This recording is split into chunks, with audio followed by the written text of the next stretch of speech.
Greetings, Mindcrafters, and welcome to another, Minecraft episode. It's a beautiful summer day in northern Vermont for sure. And anyway, my name is Kimberly Quinn, and I am super pumped to talk with you, about the whole how to start becoming an essentialist. And I've done a bunch of these on my, Spotify podcast, and they're all different, even if it's the same topic, of course. So first of all, I want to give a shout out to Greg McGowan, author of Essentialism.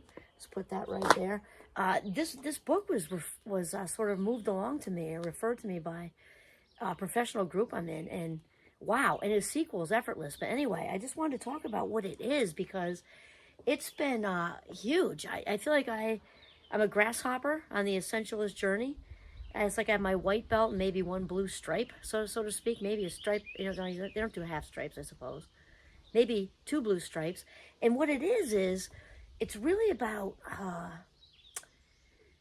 priorities. It's about because that's now used as a plural. And way back when in the 1400s, it was just one word. It was priority, one thing.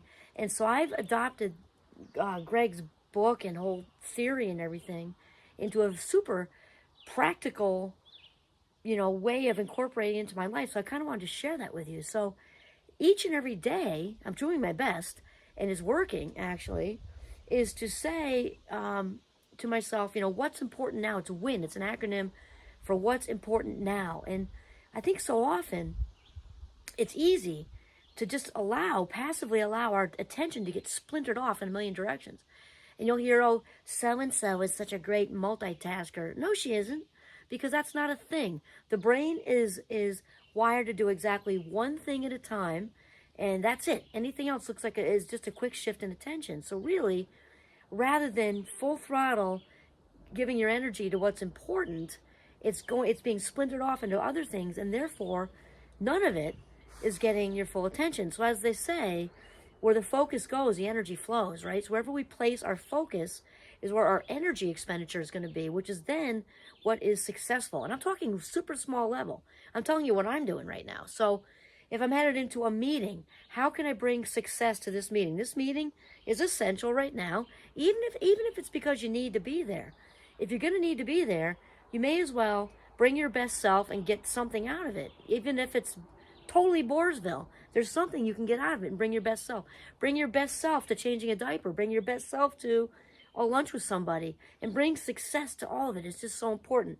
So the what's important now thing, I've been doing that because it's so easy. It's a win. You can forget that, right? And so each day, whether it's a lunch, it's a conversation, it's a project I'm working on, it's whatever. But when I actually focus on only one thing, which with my fast mind is not so easy, I'll tell you that what makes it easier is asking the question to myself.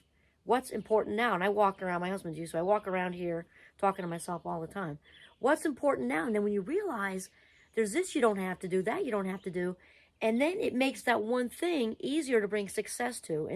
And so even this rolls in too, when I do presentations on different things, I'm thinking specifically the self-care one. I have kind of like a menu. The self-care one I do, for professional people, and when I go to wherever, university or wherever, whatever, they crack up when I put a slide up that says, it shows a not to-do list. And I say, yeah, and it says not, and they're all writing it down and asking me, da-da-da. I said, it's really quite simple. You don't even need to write it down. Just remember, each and every day, without question, you can trim the fat, you can shave one thing to not do, definitely in the email area, because you don't have to answer them all. And what I do with that email thing, which is new, I'm working on it. I'm a work in progress, and it goes with the what's important now.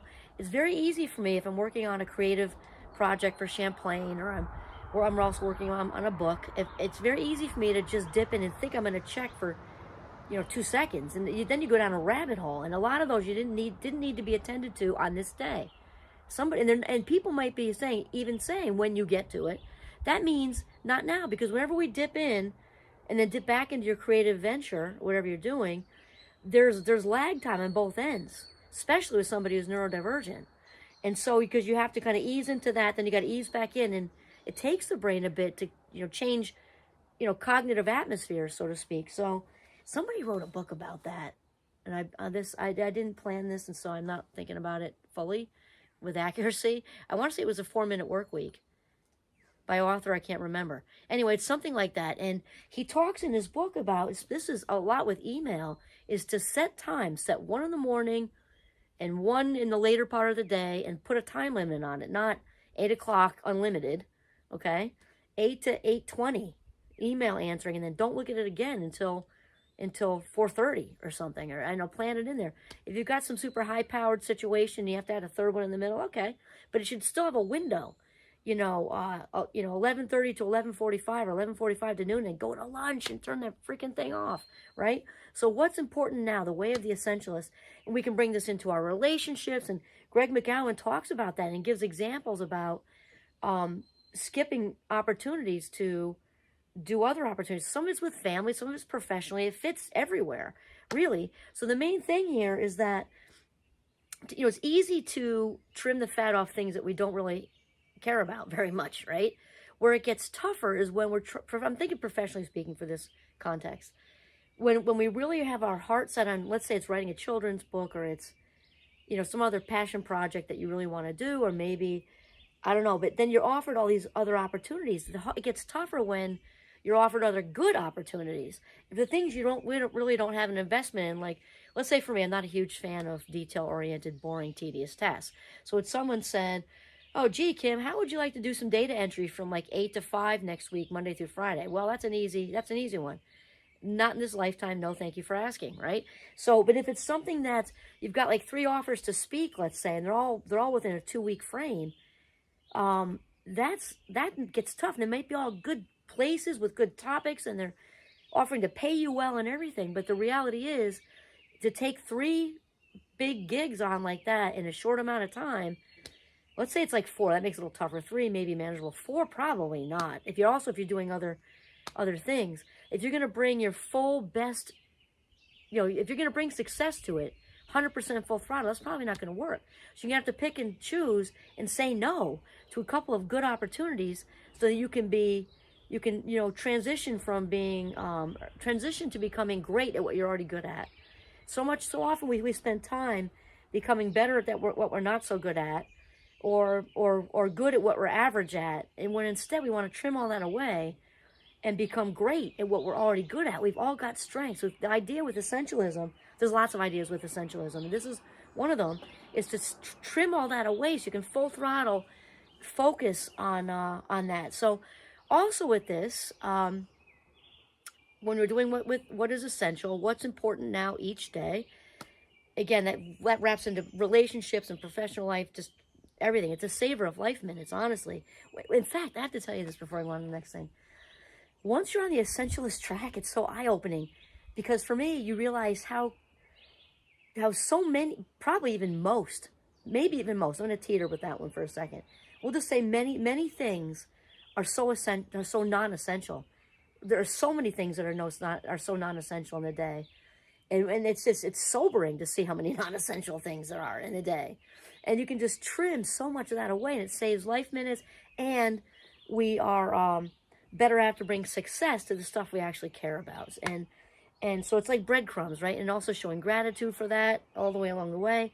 And the thing is that when we break it into small things, the non-essentialists usually want to just throw a ton of energy at one big thing, whereas the essentialists are way into the breadcrumbs.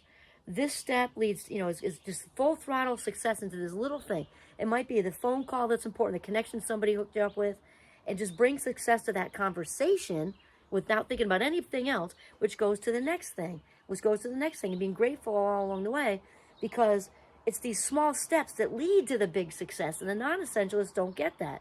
They want to just aim for the stars, throw up all over it, and have it be good in one shot. Not that that can't happen, but that's less apt to happen than slow and steady wins the race, the essentialist way to do it, with small steps leading to big success. Okay, that said, the another thing that goes with this, that I got from somewhere else and I don't remember, is the win list. And that is to create 3 things each day on your win list. And here's the thing. They must be doable. They must be passion-oriented only. Okay, so here's an example of what does not go on the win list. Laundry, dishes, answer emails.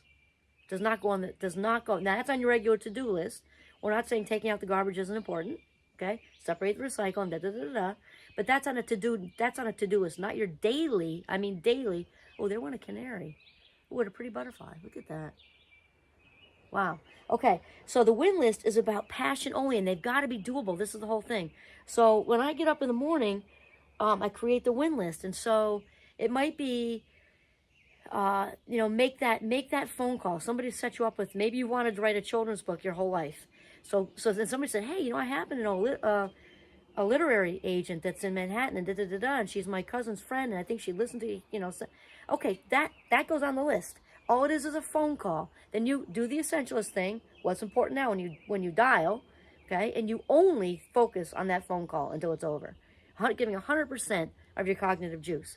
Okay, next might be select a title for the book. You may not have written one word, or maybe not even the title. Maybe just your idea. That's number 2. Okay, call, idea, or reverse idea, call, and then the third one may be just jot down some bullets. That's just an example with children's book. It may be you're trying to go for a promotion. Maybe you're trying to move. It may be you're trying, like relocate with your job. Then again, just 1, 2, 3 that are passion oriented.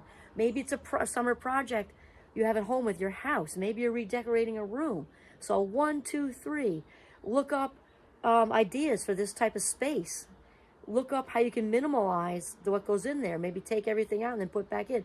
Maybe you want to decide a genre, what it's going to look like old American, contemporary, whatever.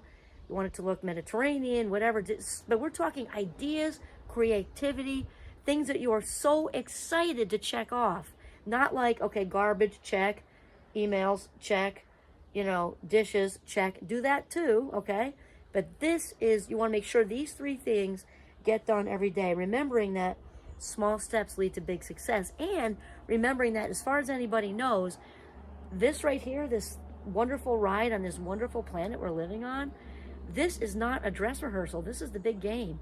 And so that win list is so important, and that's why it's so important that you're excited about it, because these are your life minutes. These are your life minutes. And so you want to be, using them as much as you can towards your passion projects and your, not meaning necessarily professionally. They might be, you're excited about the house and building an addition, or just throwing some paint on a wall and redoing the art or whatever. But you want to really, really, really be excited about that to-do list, or it's a travel to-do list, whatever. And so that is it. Small steps lead to big success. And remembering that with this win list, wherever we place our focus, this is huge, so huge, okay? Where the focus goes, the energy flows. So wherever you place your focus is where your energy is going, which is what's going to be successful. It can be a successful conversation. You can bring success to changing a diaper. You can bring success to your project at work. You can bring success to redecorating your room. You can bring success to grooming a pet, whatever it is. You can bring success to gardening, and all of it. Just remember that's why it's important not to get splintered. Where the focus goes, the energy flows, and that is it. This is Kimberly Quinn signing off from my back deck in the very beautiful Northern Vermont. Have a mindful day.